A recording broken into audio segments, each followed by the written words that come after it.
हाल ही में मुनुगुरु ज़मीनी इंतखाबात में मुंतखब होने वाले रुकने असेंबली के प्रभाकर रेड्डी ने जुमेरात को अपने ओहदे का हलफ लिया।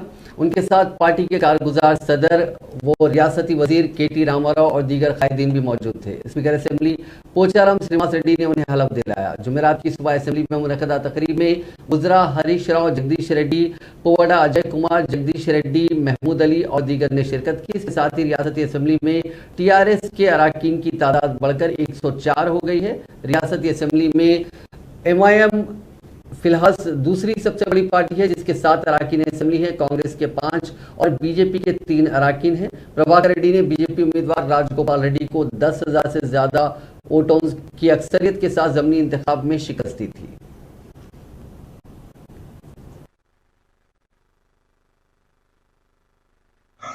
శాసనం ద్వారా నిర్మితమైన భారత రాజ్యాంగం పట్ల నిజమైన విశ్వాసం, విధేయత చూపుతానని, భారతదేశ సార్వభౌమాధికారాన్ని, సమగ్రతను కాపాడుతానని, నేను స్వీకరించబోయే కర్తవ్యాన్ని శ్రద్ధాశక్తులతో నిర్వహిస్తానని దైవ సాక్షిగా ప్రమాణం చేస్తున్నాను.